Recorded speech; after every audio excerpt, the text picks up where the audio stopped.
Hey y'all, what it do? MMA Toad here. I apologize if I'm mid-sentence and I have snot flying out of my nose and I sound groggy like a gator and shit. We caught the flu, celebrating the birthday this last weekend out in Chicago with the miss, and we had a great time otherwise. So, been looking forward to this card. It's been getting me through an otherwise pretty shitty week. And also just want to say a big thanks for pushing 700 followers. It started back in March, so if we could hit 1,000 by then, I'd be sick too. This fight night's going to be a great one. I honestly think it's going to turn out better than UFC 312, which is, obviously a pay-per-view, so that's always pretty cool.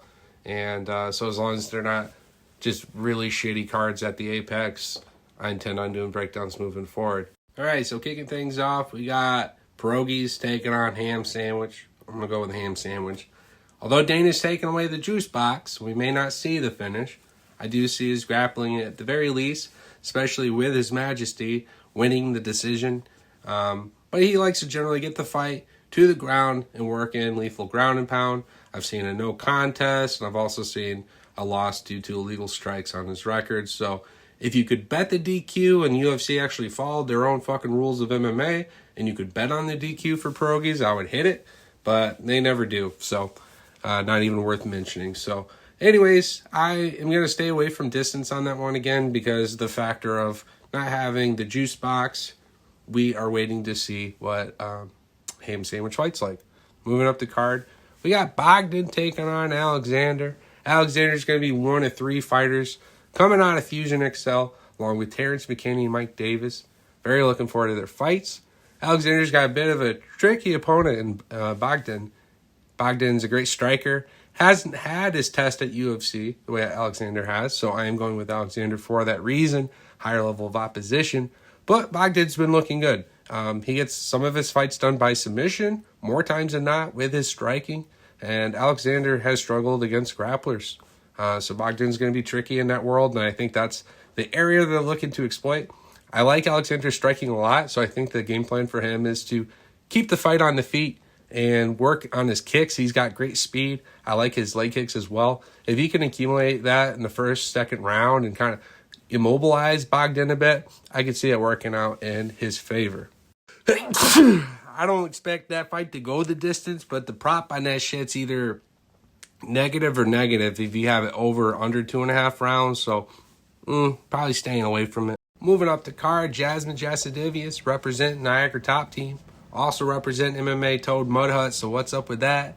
She'll be taking on a big leap in the rankings, an opportunity potentially to fight for that title if she wins with conviction against Bueno Silva.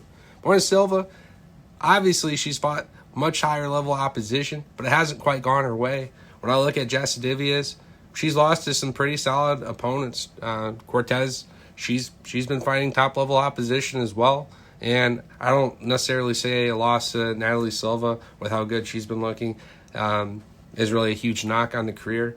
She's seemed to pick up a lot of turmoil with these losses, improved.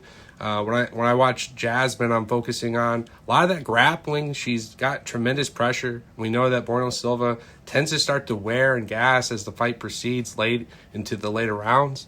We don't have championship rounds, or I'd even further favor Jasmine. But I think that pressure by the end of round 2, early round 3, could open up an opportunity for an infamous Darce choke that she's been hitting the last 2 or 3 fights and be the first to tap Bueno Silva via submission. Next on the card, I'm taking Mike Davis over Firas Zaim.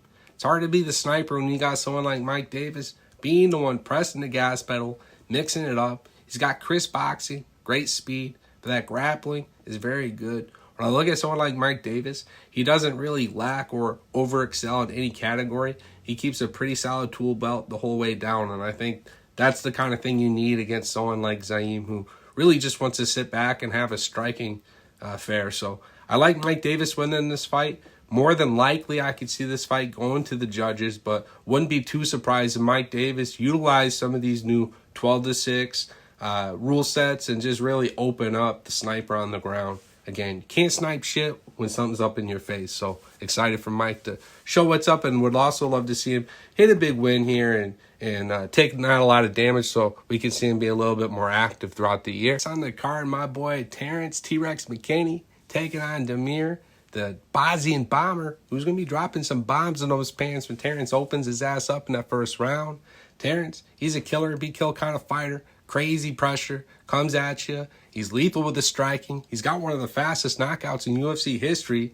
And he's a little bit more dialed in with it now. Acclimated, spiritually, mentally, physically, doing all the right things. He's coming to war, and he's not come here to lose. Yeah, he just had that newborn daughter of his. He's got that new fatherhood, primal strength unlocked. You're going to see Terrence turn it up, go beast mode. The prop on that's under a round and a half. I like it. And I'm also taking him double method submission or knockout. So however which way he wants to knock dude out, we're banking money on that shit. He's also fighting out the MMA Toad Mud Hut, so let's roll. Next on the card, you got Shamil Gassiev taking on Thomas the Train Peterson. In my heart, I would love it if Thomas the Train showed up because growing up, I liked that train a lot. My favorite color is blue. But Shamil, he's fighting in front of His Majesty. He's a little bit bigger, and his grappling actually is pretty solid too. Peterson's best shot on this fight is hitting the money shot on the feet. If it goes to the ground, Shamil's likely going to out-wrestle him and hit the ground and pound and hunt for the submission. Again, with the new 12-6 at this division, when you're the blob, you can do some harm. Next on the card, we got Mohamed Naimov fighting for His Majesty, taking on Kangaskhan Offley. I don't expect this fight to go the distance, but if it does, it's going to favor Mohamed. I think Mohamed's striking's a lot crisper. He's definitely got more finishing potential on the feet. I don't see Offley wanting to be there.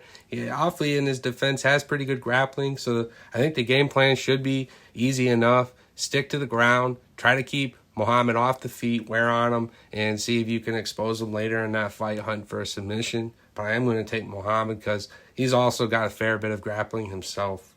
Next on the card, we got Said Nurmagomedov taking on Vincius Oliveira. That knockout last year could have been knockout of the year in most given years, but last year was just hard to beat. And I think that's just safe to say about MMA in general. 2024 is kind of up here, and 2025 and the future years are going to have a hard time beating it, in my opinion, especially with the star power and the names that we got colliding and the legacies and shit. So anyways, I like Said in this fight early on, the grappling. I see that being the Achilles heel for Oliveira. He doesn't have the best takedown defense earlier in his region moving up to UFC. He's been able to just kind of grapple out of it and kind of muscle his way through. He isn't going to be able to do that with Said. He's got a tremendous guillotine. He's got a nice Darce choke, and I could see him getting the job done earlier in the fight. I like the prop under 2.5 rounds on this fight as well. Oliveira, you can't count the guy out, so if we do see a second, third round, caution, he could still hit that knockout. He's very dangerous in the clinch. He's going to throw a flying knee. He's going to throw a kick, something very unorthodox and just out of nowhere. Could be even like a spinning elbow or something as well. Moving up the card, I got another warrior fighting out of the MMA Toad Mud Hut. Jairzinho Rozenstruik taking on the very scary Sergey Pavlovich, who's known for that death touch. Now, it's been derailed. It's been kind of fizzled down, but never count Sergey out. He's got the ability, much like Tom Aspinall, to punch you with a jab, and that's all that he needs. But Sergey's finding that success with other brawlers. When you watch Rozenstruik, he utilizes that kickboxing experience. He's gauging his timing, his range, and he can get into these gunfights, but a lot of times he's setting up the opportunities and then pouncing in. Now, my rule of thumb when you got two killers in there is why pick between the two when you could bet on the distance? I don't expect this fight to go to the judges, but if it did, I'd lean on the technicality of Rozenstruik to get his hand raised, and his prop on that's plus 900. So I'll be playing around with that a little bit. And yeah, I'm looking forward to the fight. This is a big one, by the way. We got some contention up there with, Volkov. I'm going to put him over Gane because I'm not like these other fucking idiots and just believe what bad judging tells me. When I've seen the fight with my own eyes, Dana seemed to hit at Volkov. He's going to make it right with him as well. So I think the winner of this fight, if not, going to Gane, could be getting set up with Blades or someone to, again, eventually jump up for another fight for that title. So maybe 2 fights out, but still, it's a very big one if you're going for the strap. Next on the card is Striker's Delight, my favorite fight on this entire card, potentially fight of the year. Sharibullet Magomedov taking on Michael Venom Page. Both have extreme success and hype leading into UFC. Sharibullet, Not exactly the greatest run out the gates, but he's resumed some steam with some nice knockouts. He created his own double spinning back fist KO.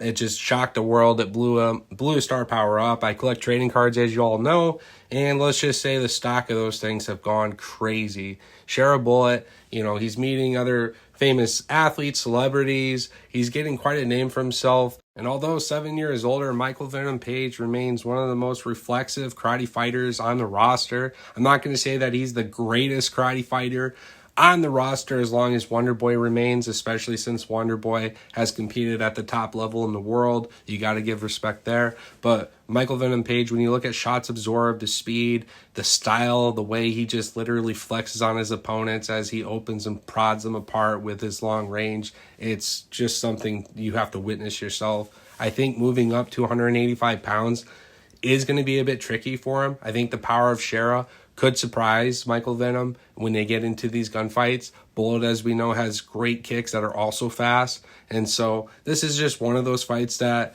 we truly have to wait to see how it unfolds.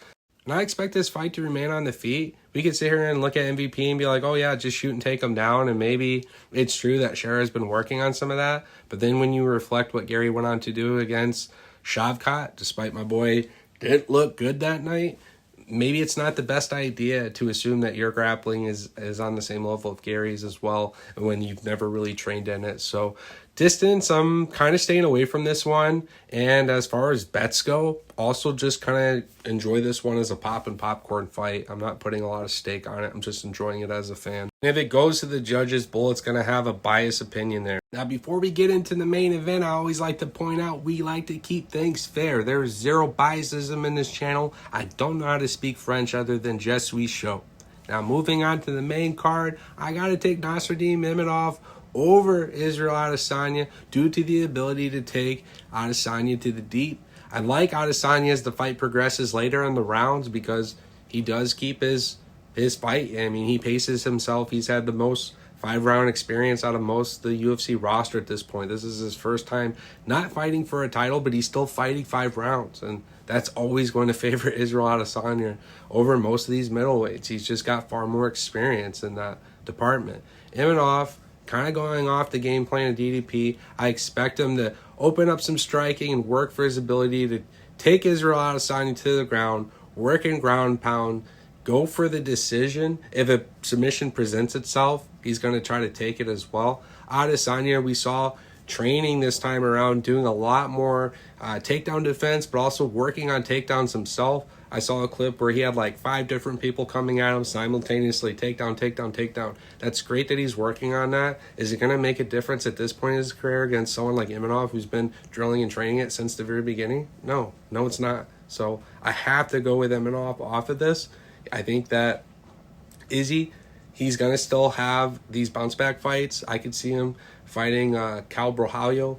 I see that fight being a very exciting one if he was to lose this one. However, if he does win it, he might get to sit back and see what happens with Hamzat and the winner of DDP and Strickland. I suspect DDP takes that fight. A reminder, this card's kicking off early for a lot of us. I'm thankful to be East Coast, so for me it's 9 a.m. If you're West Coast, it's as early as 6 a.m. And after the fights here, I'm going to be tuning in to support my buddy Jared Lennon, who has gone through a lot of shit, but still finally getting his debut fight in BKFC. So still happy to see the fight on there. He's had a couple of changes in opponents. I'll be cheering him on there. If you guys aren't doing anything, look into it. BKFC is sweet. I got turned on to it years ago from one of my homies who was showing me that some of these former UFC guys who maybe don't always do so great in UFC, they head over to BKFC and become, in some cases, legends. Recently, you got Jeremy Stevens, you got Platinum Mike, you got Alvarez, you got Baboon.